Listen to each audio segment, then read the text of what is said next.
क्या आप भी अपना ई आधार साइबर कैफे से डाउनलोड कराते हैं? क्या आप भी अपने आधार कार्ड की फोटोकॉपी किसी के साथ भी शेयर करते हैं? अगर आपका जवाब हाँ है तो ऐसे कंडीशन में आपका आज का ये वीडियो आपके लिए। नमस्कार दोस्तों, आज के इस वीडियो में बात करने वाले हैं अभी हाल ही में भारत सरकार के द्वारा जारी आधार कार्ड से जुड़े नियमों के बारे में, या फिर हम यूँ कह लें कि अभी हाल ही में भारत सरकार के द्वारा आधार कार्ड से जुड़े नियमों की एक एडवाइजरी जारी की गई है। तो आज की इस वीडियो में हम जानेंगे इसी एडवाइजरी के बारे में, इसके साथ ही साथ इससे रिलेटेड जितने भी इंपॉर्टेंट पॉइंट्स जो कि एग्जाम पॉइंट ऑफ व्यू के लिए मोस्ट इंपॉर्टेंट है उन सबको भी देखेंगे। इसके अलावा आज के इस टॉपिक से रिलेटेड क्वेश्चन भी आपको वीडियो के एंड में मिलेगा, जिसका आंसर आपने हमें करना है नीचे कमेंट सेक्शन में। तो ऐसे में बिना ज़्यादा समय लिए चलिए वीडियो को शुरू करते हैं। सबसे पहले जानते हैं यह मामला था क्या। असल में भी हाल ही में जो UIDAI है, यानी कि जो भारतीय विशिष्ट पहचान प्राधिकरण है, इसके द्वारा यह बताया गया कि प्रेजेंट सिनारियो में जो आधार है इसका काफ़ी ज़्यादा मिसयूज़ हो रहा है, और इसी मिसयूज़ को रोकने के लिए UIDAI और भारत सरकार ने बाकायदा एक एडवाइजरी जारी की। इस एडवाइजरी के अंतर्गत क्लियरली यह बताया गया कि जो लोग हैं वह आधार कार्ड की फ़ोटोकॉपी किसी के साथ भी साझा नहीं करें। यानी कि साझा नहीं करने का मतलब यह बताया गया कि कोई भी निजी संस्था, खासतौर पर ऐसी निजी संस्था जिसके पास UIDAI के द्वारा जारी वैलिड यूज़र लाइसेंस नहीं है, इन संस्थाओं के साथ आप अपनी आधार कार्ड की वो चाहे ओरिजिनल कॉपी हो या फिर फोटो कॉपी, इसे शेयर ना करें। इसके साथ ही साथ सरकार ने यह भी बताया कि इससे ही आपके आधार कार्ड का दुरुपयोग काफ़ी ज़्यादा बढ़ता जा रहा है। इसके अलावा UIDAI की इस एडवाइजरी में यह भी बताया गया कि आप जब भी अपना ई आधार डाउनलोड करें तो वैसे कंडीशन में आपने ध्यान रखना है कि इसे कभी भी किसी पब्लिक कंप्यूटर्स, साइबर कैफ़े या फिर किसी दूसरे के मोबाइल्स या गैजेट्स से डाउनलोड नहीं करें।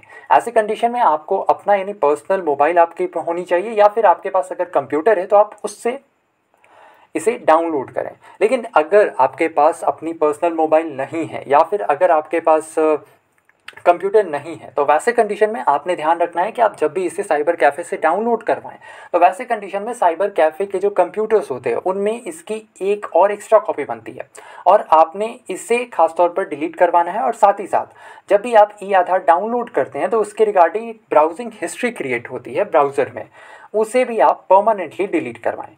इसके साथ ही साथ इस प्रेस विज्ञप्ति में यह भी बताया गया कि केवल वही संगठन जिन्होंने UIDAI से वैलिड यूज़र लाइसेंस प्राप्त की है, केवल उन्हीं संगठनों के पास किसी भी व्यक्ति की पहचान को स्थापित करने के लिए आधार का उपयोग करने का लाइसेंस होगा। इसके साथ ही साथ अगर कोई निजी संस्था आधार कार्ड देखने की मांग करती है तो वैसे कंडीशन में आपको यह वेरीफाई कर लेना है कि क्या उस निजी संस्था के पास UIDAI के द्वारा जारी वैलिड यूज़र लाइसेंस है अथवा नहीं है।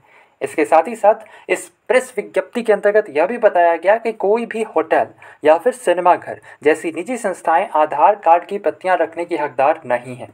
अगर कहीं पर ऐसा किया जाता है तो वैसे कंडीशन में इसे आधार अधिनियम 2016 के तहत एक अपराध बताया गया है।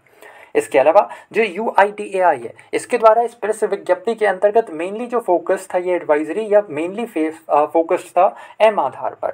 अगर आपको कहीं पर देना ही है अपना आधार कार्ड तो ऐसे कंडीशन में आप अपनी आधार कार्ड या फिर उसकी फ़ोटो कॉपी की बजाय आप अपना एम आधार उसे दें।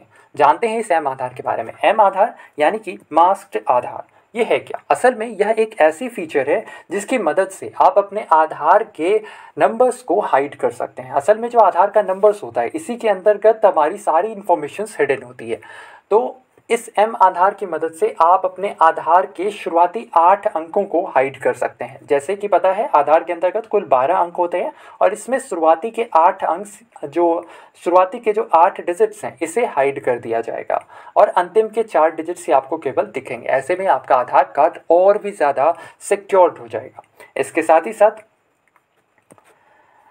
इसे डाउनलोड कैसे करें? तो इसे डाउनलोड करने के लिए आपने सिंपली जाना है myAadhar.uidai.gov.in के वेबसाइट पर। यहाँ पर जाकर के आपने अपना आधार कार्ड नंबर दर्ज कराना है। इसके बाद आपको यहाँ पर एम आधार का ऑप्शन मिलेगा, उस पर क्लिक करना है, और फिर आपने डाउनलोड के ऑप्शन पर क्लिक करके ईजिली आप इसे डाउनलोड कर सकते हैं। अब बात करते हैं UIDAI के बारे में। जी हाँ, UIDAI यानी unique identification authority of India. इसके बारे में जब भी नाम आता है तो सबसे पहला जो नाम आता है यह आता है आधार का। असल में जो आधार है इसे 28 जनवरी 2009 को डॉक्टर मनमोहन सिंह जी, जो कि पूर्व प्रधानमंत्री हैं, इनके ही कार्यकाल में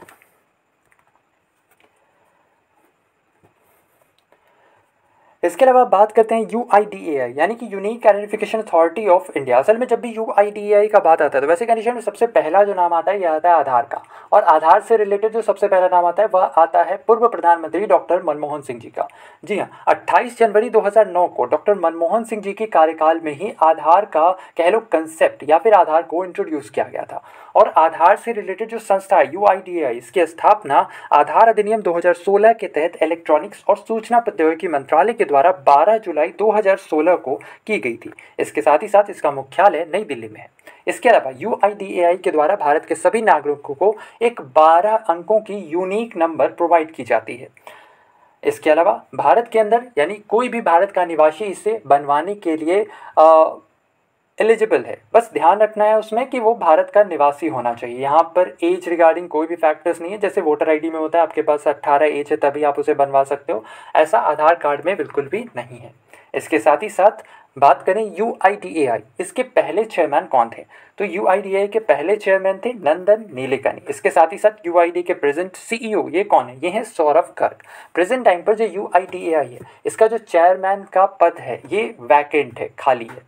और अब चलते हैं हमारे आज के टॉपिक से रिलेटेड सवाल पे। ऐसे में आज का हमारा सवाल है आधार संख्या कितने अंकों की होती है, यानी कि जो आधार नंबर्स प्रोवाइड किए जाते हैं ये कितने अंकों के होते हैं।